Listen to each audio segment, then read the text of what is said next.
사무엘상 8장입니다. 8장 1절부터 마지막 절까지입니다. 오늘 본문 이 8장부터 15장까지가 하나의 문단이라고 할 수 있습니다. 그 중에서도 8장부터 12장까지가 첫 번째 문단에 속하죠. 이 8장부터 15장은 사울에 대한 이야기라고도 할 수 있는데요. 이게 누가 왕이냐 하는 그런 질문이 이 전체의 주제라고 할 수 있습니다. 이 사울이 이제 오늘 말씀에는 사울이 안 나옵니다만은 이제 왕을 달라 해서 결국은 사울을 세우게 되는 내용으로 이어져요. 근데 이 사울이 겸손하게 시작을 해요. 처음에는 그런데 나중에는 마음대로 일을 처리하고 하나님께 불순종하고 타락한 왕이 됩니다. 다윗을 시기해서 평생 자기의 시간과 정력을 다윗을 쫓는 또 죽이려고 하는 데다가 낭비를 하죠. 그래서 8장부터 15장은 누가 왕이냐와 함께 정말 의로운 왕이 필요하다 하는 것이 그 메시지라고 말할 수가 있겠죠. 이제 그 중에서 8장부터 12장은 왕의 필요성과 위험에 대한 이야기를 하고 있습니다. 그러니까 8장부터 15장을 하나로 볼 수 있는데, 왜냐하면 16장에서 다윗이 등장하니까 다윗이 등장하는 것이 초점일 수 있어요. 근데 그 전까지는 이제 사울 이야기가 됩니다. 근데 그 중에서 사울이 아직 왕으로 확고하게 자리 잡기 전에 8장부터 12장까지는 왕의 필요성에 대한 이야기를 백성들이 하고 그것의 위험에 대해서 경고하는 하나님의 말씀, 이렇게 되어져 있다라고 할 수가 있습니다. 그런데 이제 이 본문, 오늘 본문 8장은 1절서부터 22절까지 전체가 세상하고 똑같은 왕을 달라라고 요구하는 거예요. 막무가내로 떼쓰는 거죠. 세상과 똑같은 왕, 이걸 조금 고치면 이런 의미가 되죠. 세상과 같아지려고 하는 하나님의 백성들, 이렇게 말할 수 있겠죠. 이방 나라와 같은 왕을 요구하는 거예요. 그것이 그런 의미입니다. 1절로 3절을 보면 그런 요구를 한 배경이 나옵니다. 그것은 사무엘은 늙었고 그 아들들은 패역하기 때문이다 라고 말을 해요. 이 본문을 보면 이런 생각을 합니다. 야, 이 자녀 교육이 참 어려운 거다. 우리가 사무엘만 보면은 대단한 사람이잖아요. 그 엄마 한나도 그렇고 사무엘도 어려서부터 성전에서 자라면서 그 주변이 그렇게 어둡고 정말 망나니 같은 사람들이 우글거리는데도 믿음으로 반듯하게 자라는 그런 모습을 우리가 봤는데, 정작 사무엘은 자기 자녀 교육에 실패를 해요. 엘리야하고 똑같은 거죠. 그러니까 엘리는 영적으로 어두운 사람이어서 그렇다라고 당연하게 생각이 들지만 사무엘은 그렇지 않거든요. 죽을 때까지 정말 바른 지도자예요. 근데 아들들은 영 아닌 거죠. 결국 사무엘뿐만이 아니라 우리도 내 자식은 괜찮다라고 생각을 하지만 사무엘을 보면 꼭 그런 건 아닌 것 같아요. 사무엘 같이 믿음의 사람인데도 자녀 교육에는 문제가 있었습니다. 자녀의 신앙에 대해서 관심을 가져야 할 이유가 이런 걸 보면 알 수가 있어요. 자녀의 그 구원 문제, 자녀가 매일 하나님의 말씀과 동행하는, 우리 교회식으로 말하면 매일 묵상, 큐티, 또는 예배, 또 성도들과의 교제, 이런 것들이 참 중요한데 그것들 중에 어느 하나라도 소홀히 하게 되면 펑크가 나죠. 그래서 1절로 3절은 자녀 교육의 어려움, 사무엘 같은 사람의 자녀도 타락했다. 뇌물 받는 이야기도 나오고 그러죠. 이제 그거는 배경적인 겁니다. 왜 왕을 요구했는가 하는 것을 설명하는 거죠. 그리고 이제 4절로 8절은 왕을 요구하는 이스라엘의 이야기입니다. 사무엘의 아들들을 핑계로, 그러니까 이런 것을 우리가 이렇게 표현을 하죠. 울고 싶은데 뺨 때려줬다. 그러니까 왕이 필요하다라고 느끼고 있었는데 마침 사무엘의 아들들이 패역해. 그러니까 왕을 요구하게 된 것입니다. 그러니까 사무엘의 아들들은 어떻게 되면 핑계다 그 말이에요. 그래서 이제 장로들이 모여서 사무엘에게 나아갑니다. 그리고 5절에 이렇게 말을 합니다. 보소서 당신은 늙고 당신의 아들들은 당신의 행위를 따르지 아니하니. 이것이 이유가 돼서 요구를 한다 하는 거예요. 사무엘이 할 말이 없게 만들려고 하는 거죠. 그 다음이 중요해요. 당신은 늙고 아들들은, 이거는 뭐 다 아는 사실이니까 뭐 사무엘도 내가 이제 늙어가고 후계자가 필요한데 하는 생각을 했을 거 아니에요. 아들 녀석들을 보면 영 아니고. 그럼 그거는 이제 다 아는 건데, 그 다음 이야기가 핵심인 거죠. 모든 나라와 같이. 이게 핵심이에요. 하나님의 백성은 구약이든 신약이든 세상과 같으면 안 되는 겁니다. 물론 세상보다도 못하면 더 안 되는 것이죠. 세상과 같아도 안 되는 거예요. 세상보다 나아라는 것이 아니라 세상과 달라야 합니다. 세상보다 내가 더 잘 살아야 되고, 세상보다 내가 더 출세해야 되고, 세상보다 내가 뭐 가진 것이 더 많이 더 똑똑해야 되고 이런 거 아닙니다. 세상보다 내가 더 많이 배우고 학력이 높고 그래야 되는 것이 아니라, 세상 안 믿는 사람보다 우리 자녀가 더 출세해야 되는 것이 아닙니다. 달라야 합니다. 출세 안 해도 괜찮아요. 달라야 해요. 더 부자가 아니어도 괜찮아요. 달라야 해요. 근데 다르지가 않으면 문제가 되는 거예요. 세상과 같아지려고 하는 이것이 타락인 겁니다. 이스라엘은 벌써 그런 생각을 품고 온 거예요. 이것은 왕을 달라 하는 것은 단순히 왕 요구가 아닌 거죠. 그래서 이제 그 다음에 우리에게 왕을 달라 하고 6절이 말하고, 사무엘은 그것을 기뻐하지 않습니다. 기뻐하지 않는데 이 사무엘이 믿음의 사람이다 하는 것이 여기서도 드러나죠. 내가 기뻐하지 않으니까 안 돼 하고 자기가 거부하거나, 너희가 왜 이렇게 패역한 짓을 하느냐 하고 자기가 무슨 훈계를 하거나 하지 않고 하나님께 기도합니다. 이게 하나님의 사람인 거죠. 뭐 충분히 대답할 수 있잖아요. 이건 아니야 하고. 그런데 하나님의 뜻을 묻는 거죠. 하나님, 왕을 달라고 그러는데 전 참 기분 나쁘거든요. 하나님 생각은 어떠세요? 하고 이제 물어보는 거예요. 이게 하나님의 사람입니다. 내 생각으로 대답하는 것이 아니라, 이제 우리식으로 말하면 철저히 성경적인 사고, 하나님 중심 사고를 하는 거죠. 그때 이제 여호와께서, 이게 이제 핵심이죠. 4절로 8절에 하나님께서 이 사건을 해석을 하십니다. 사무엘에게 이르되 백성이 내게 한 말을 다 들으라. 다 들어라. 제가 전에도 여러 번 언급을 했죠. 응답이 늘 좋은 건 아니다. 여기 또 나오죠. 다 들어라. 이게 들어라가 뭐예요? 응답이죠. 응답해 줘라. 들어라. 요구대로 해 줘라. 근데 우리는 내가 요구하는 것이 다 이루어지는 응답이 최고인 줄 알아요. 성경을 잘못 읽어서 그래요. 성경을 읽어보면 뭐 한두 군데가 아니에요. 수없이 많은 곳에서 응답이 그들에게 저주가 되고, 응답이 그들을 징계하는 것이 되고, 응답이 그들의 미래에 대하여서 하나님의 심판이 되는 경우가 굉장히 많아요. 여기 또 나와요. 들어라. 왕 뭐 세워 주어라. 근데 이 들어라에는 이중적인 것이죠.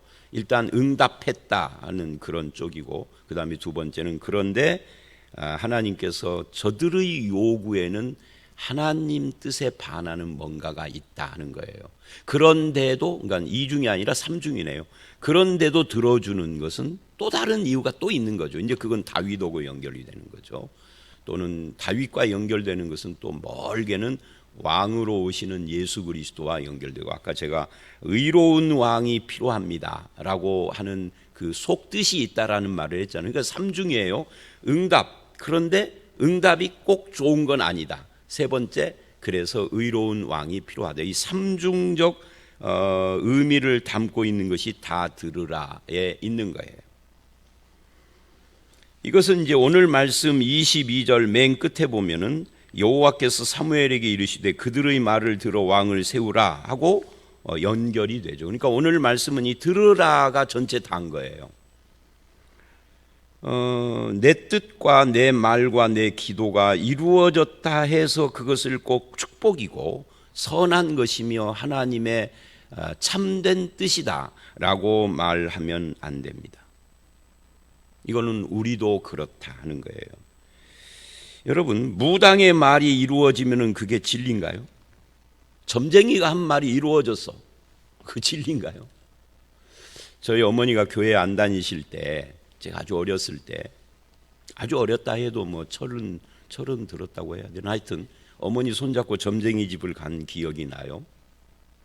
그때 사람은요, 자기에 대한 이야기는 기억이 오래 갑니다. 남에 대한 이야기는 기억이 잘 안. 저에 대한 이야기를 점쟁이가 하는데 뭐 초년에는 어떻고, 뭐 점쟁이가 하는 말들 맨 똑같잖아요. 초년에는 어떻고, 중년에는 어떻고, 노년에는 어떻고 이런 거 있잖아요. 결혼 몇 살에 하고 뭐 어떻고 뭐 하여튼 그런 것들. 그게 다 맞는다고 치십시다. 맞았다고 지금 세월이 지나. 그럼 그 진리인가요? 그런 건 아니에요. 다행히 저에 대해서 그 점쟁이가 한 말은 제 기억상에는 하나도 안 맞았지만, 맞는다, 설사 100% 맞았다고 해도 그건 진리가 아닌 거예요. 우리를 미혹하는 수단일 뿐인 거죠. 그래서 이런 부분에서 우리가 좀 정신 차려야 될 필요가 있습니다. 하나님을 믿는 것도 응답이 핵심이 아니다. 응답이 되고 안 되고는 절대 핵심이 아닙니다. 불공 들였는데 애가 나왔어. 그럼 부처가 참 신인가요? 말이 안 되는 거예요. 제가 아는 장로님은 전에도 우리 교회에서 한두 번 말했던 거예요. 이름이 칠성인데, 왜 칠성이냐면 칠성님께 빌어서 독자인데, 뭐 몇 대 독자인데 아들이 태어난 거예요. 그래서 이름을 칠성이라고 지었어요. 근데 나중에 예수 믿고 칠성이라고 불리우는 장로님이 된 거죠. 그러면 칠성님께 빌어서 아들을 낳았으니 칠성님이 하나님인가? 말이 안 되는 이야기를 우리는 한단 말이에요. 불교나 칠성님, 점쟁이, 무당 이야기를 하면 우리가 분별이 되지만, 이걸 신앙, 기독교로 가지고 와서도 똑같아. 교회에서도 내 기도가 응답됐다고 진리라고 말하는 것은 참 어리석은 일입니다. 진리는 내 기도 응답에 있는 것이 아니라 말씀에 있는 거죠. 그죠? 그래서 이 부분을 우리가 분명히 해야 합니다. 다 들어라. 이거는 이제 하나님이 정말 그들의 요구가 옳아서, 진리여서 옳아서 들으라 한 것은 아닙니다. 그래서 그 다음 7절 중반 이후에 이렇게 말을 하죠. 이는 들어주는 이유에 대한 말을 합니다. 이 들어주는 이유는, 이는 그들의 요구가 정당하다 이게 아니라, 이는 그들이 너를 버림이 아니요 나를 버려 자기들의 왕이 되지 못하게 함이니라. 이게 이제 이 8장부터 12장 전체의 핵심입니다. 이거는 이 사무엘상 8장부터 12장의 핵심일 뿐만 아니라 사사시대 전체의 핵심이죠. 그래서 사사기 결론이 뭐예요? 왕이 없으므로 그거잖아요. 왕이 없으므로, 뭐 왕정 시대가 아니니까 왕이 없는 건 당연한데, 왕이 없으므로 저들이 소견의 어른들이 했다는 표현이 이상한 거예요. 왕이 없는 건 당연한 건데, 그러면 이 왕이 뭐냐? 인간 왕이 아닌 거죠. 어떤 왕이에요? 하나님 왕이신 거죠. 하나님은 멀쩡히 살아 계신데, 영원토록 뭐 늙지도 않는 분이니까 영원하신데, 그런데 인간의 마음속에, 특히 어떤 인간? 하나님의 백성이라고 불리우는 인간들의 마음속에 왕이 아니신 거예요. 그러니까 자기 소견, 지 마음대로 사는 거죠. 그래서 어두운 시대가 온 거예요. 근데 지금 이 사사시대, 사무엘상 초반도 사사시대에 속하잖아요. 그러니까 너를 버린 것이 아니라 나를 버린 거다. 자기들의 왕이 되지 못하게 한 거다. 내가 왕인데 나를 왕으로 인식을 못하고 있는 거다. 기분 나쁘면 내가 기분 나쁘지, 네가 기분 나쁠 필요 없어, 나를 버린 거야 라고 말씀을 하셨는데, 이게 핵심이다. 오늘 우리도 나의 인생에 내 삶의 왕은 누군가 하는 것에 대해서 분명하게 해야 할 필요가 있습니다. 복 받으려고 하나님 믿는 사람은 잘못 믿는 거예요. 복 받는 것은 이 신앙생활에 한 20번째쯤 있죠. 중요한 것은 하나님이 나의 주인, 나의 왕, 나의 하나님이셔야 하는 거죠. 도마도 그러잖아요. 예수님을 알아보고 믿게 된 뒤에 나의 왕, 나의 하나님, 나의 주. 그것이 핵심인 거죠. 그 나의 주님이고 왕이면 어떻게 해요? 내 마음대로 하지 않아야 하는 거죠. 사무엘처럼. 그것이 중요한 겁니다. 그래서 내가 그들을 애굽에서 인도하여 낸 날부터 8절 오늘까지 그들이 모든 행사로 나를 버리고, 이게 하루아침 이야기가 아니다. 출애굽서부터 지금까지, 그러니까 출애굽서 지금까지 뭐 한 400년 이상 500년 가까운 세월이 지금 지난 거거든요. 그런데 지금까지 나를 버리고 다른 신들을 섬김같이 내게도 그랬다. 여기서 내게는 사무엘. 그러니까 이게 하루아침 한두 번 문제가 아닌 것을 하나님이 지금 지적하고 있는 거예요. 그런데도 왜 왕을 허용할까 하는 의문이 남죠. 그건 이제 나중에 봐야 할 겁니다. 그래서 아무리 그럴듯한 이유와 논리로 합리화를 해도 하나님은 인간의 은밀한 마음을 다 알고 그 의도를 다 알고 계신다 하는 것을 우리가 여기서 깨닫게 되죠. 결국 보이지 않은 왕인 하나님보다 보이는 왕을 필요로 하는 이스라엘. 왜? 이걸 우리가 하나님과 우상과 비교를 해보면 이해가 더 잘 돼요. 사람들이 우상을 찾는 이유가 뭐라고요? 보여야 빌 대상이 있잖아요. 그래서 우상을 찾는 거예요. 하나님은 안 보이니까 어디다 대고 빌 거예요 지금. 그렇잖아요. 참 재밌는 것이 이스라엘이 멸망을 해가지고 예루살렘 성도 다 파괴되어 버렸어요.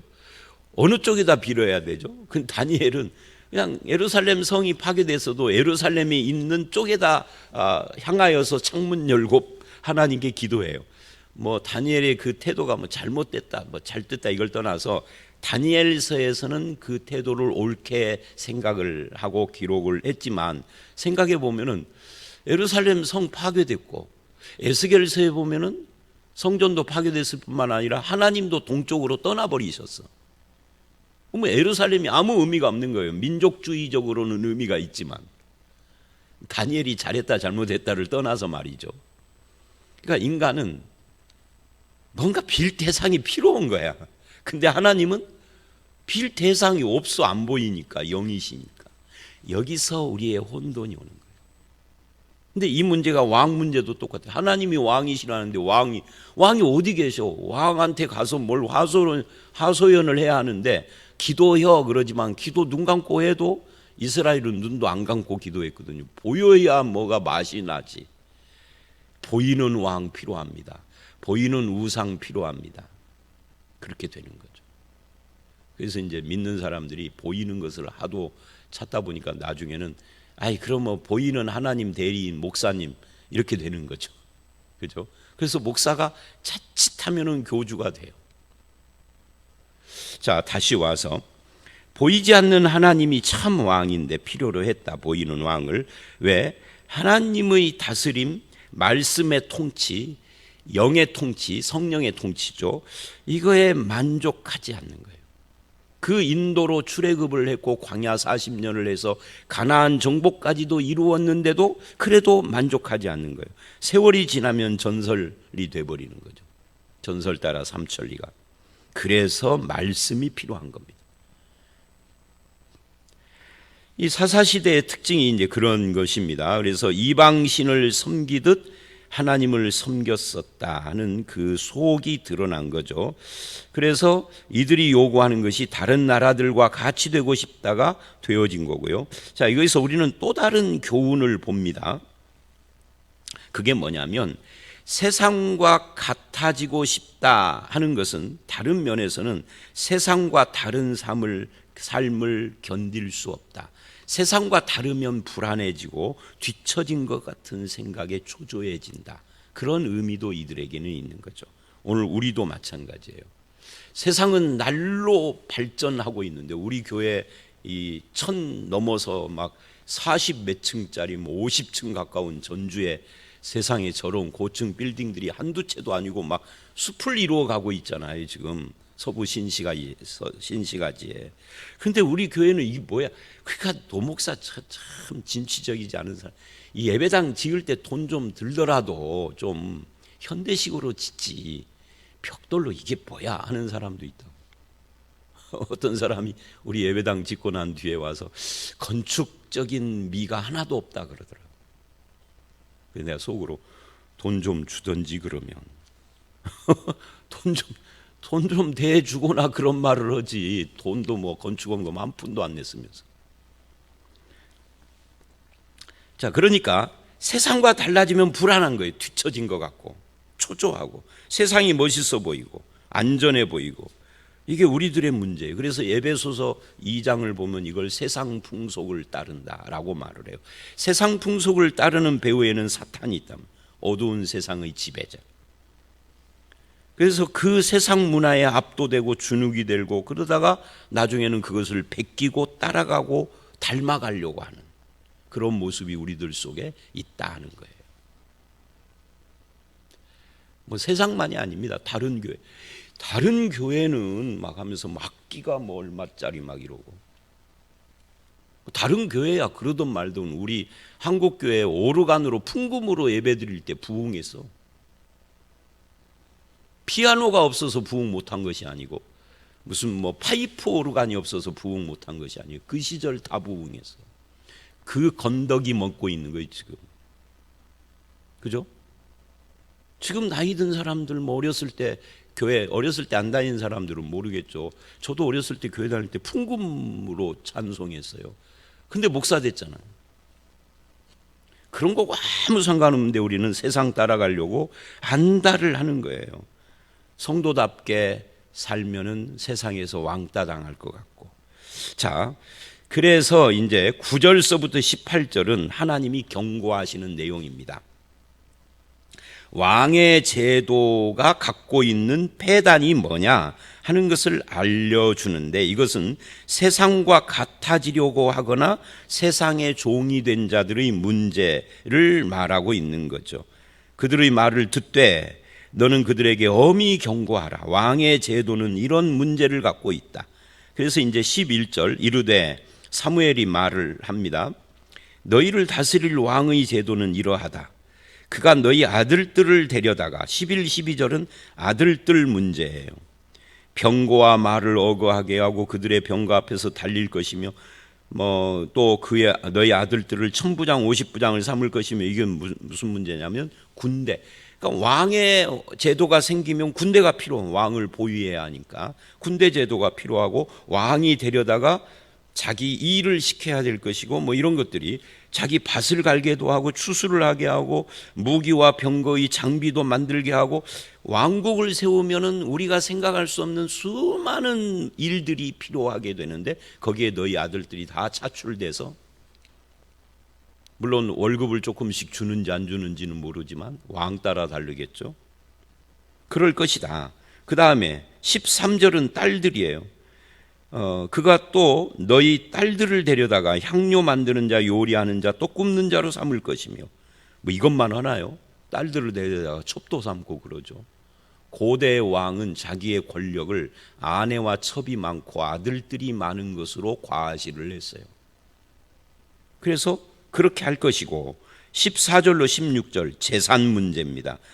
그가 또 너희 밭과 포도원 감람원에서 제일 좋은 것을 가져다가, 말이 가져다가지 뺏어가는 거죠. 자기 신하들에게 줄 것이며, 그가 또 너희 곡식 포도원 소산의 11조를 거둬서, 말하자면 성전에 바치는 종교적 11조가 아니라 이건 세금인 거죠.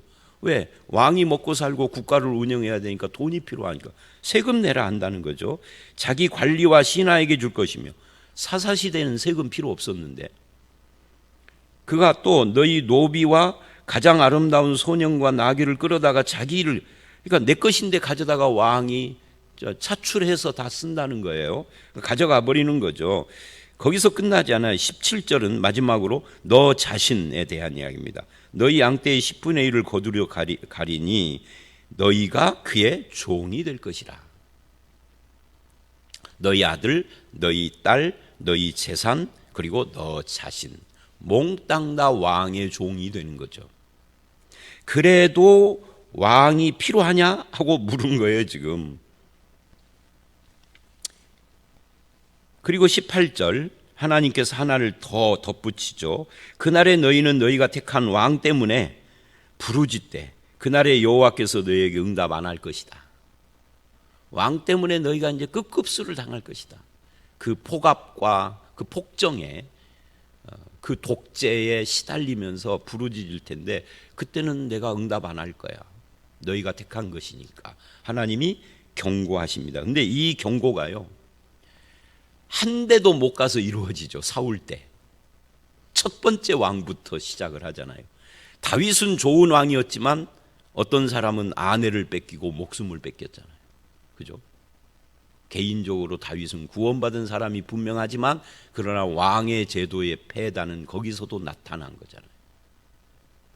여러분, 이게요, 이 새벽마다 정치 이야기를 하게 되네. 어떻게 사무엘 상황의 특징인가 봐요. 이게 여러분이 좋아하는 왕 대통령을 세웠던, 싫어하는 대통령을 세웠던 폐단은 똑같은 거예요. 우리는 세상 나라에 속한 사람들이 아닙니다. 몸은 이 나라에 속해 있지만 우리의 마음, 우리의 본질적 신분은 세상 나라가 아닙니다. 하나님 나라에 속했습니다.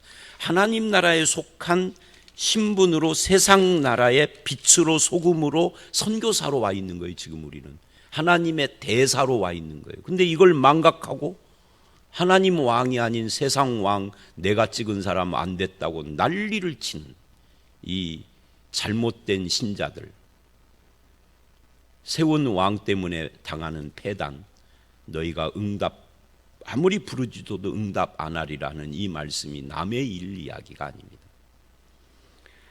자, 그래서 여기서 강조점은 결국은 세상과 같아지겠다 하는 것이고, 자기 병거, 자기 말, 자기 밭, 자기 추수, 자기 향료, 자기 요리, 또 굽는 자, 자기 신하, 자기 일을 시킬 것이다. 우리는 그냥 왕의 종이 될 것이다. 민주국가가 돼도 똑같은 거죠. 이거는 여러분이 낸 세금으로 결국은 그 대통령을 비롯한 고위 관리들, 청와대 같은 데 한 번만 들어가도, 국회의원 한 번만 돼도 죽을 때까지 평생 연금 받는데, 국민들은 10년 이상을 내도, 저 같은 경우에는 국민연금 65세까지 10년 딱 채워냈는데 26만 원 주더라고요, 월. 근데 저들은 몇 개월만 해도 평생 몇백만 원씩 나와. 다 여러분 돈이요. 그런데도 그냥 세상 정치에 종돼 가지고 막 길길이 뛰고 뭔 망발을 하십니까? 우리는 이 세상에 소망이 있는 자들 아니에요. 그러니까 어쩔 수 없는 현실이라는 논리로 그렇게 되어지는 건데 그건 잘못된 거다. 19절, 백성이 사무엘 말 듣기를 거절합니다. 우리도 우리 왕이 있어야 하리라. 아니, 자기들의 왕 하나님 있는데 그걸 거부한 거예요. 우리도 다른 나라들과 같이 되고 싶다. 세상과 같아지는 건 타락이라고 했잖아요. 그래서 사무엘이 백성들의 말을 여호와께 전했습니다. 그러자 여호와께서 그들의 말을 들어 왕을 세우라 하고 각기 백성들은 돌아갔다라고 합니다. 왜 하나님은 왕을 그럼에도 불구하고 허용을 하실까? 결국 하나님이 주시는 왕, 의로운 왕을 소망하게 만드는 거죠. 저들이 인간 왕 때문에 당하는 그 엄청난 폐단을 겪으면서 의로운 왕을 소망하게 해요.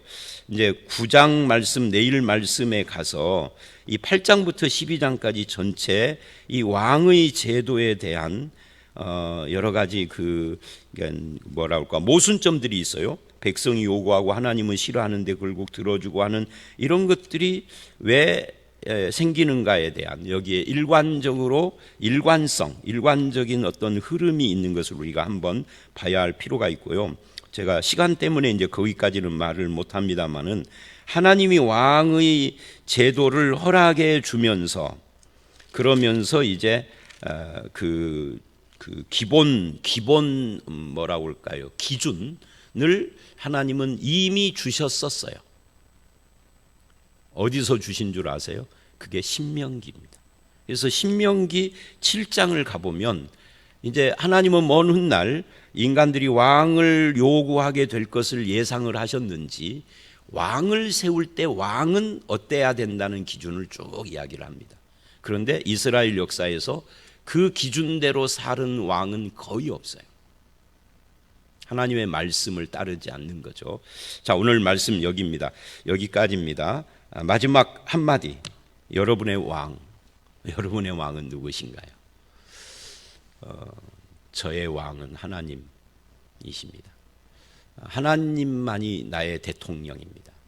왕이라고 하니까 여러분 별로 나오고 관련 없어 보니까 용어를 바꾸는 거예요.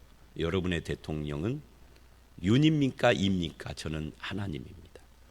여러분도 하나님이셨으면 좋겠습니다. 우리 함께 기도하겠습니다. 하나님, 우리의 왕 되시고 우리의 주 되신 하나님이지만 하나님을 믿는 자들이 세상과 같아지려고 인간 왕을 요구하고, 하나님은 그것이 나를 버린 것이라고 하지만 그러나 들어주는 좀 모순되지만 그런 하나님의 모습을 봤습니다.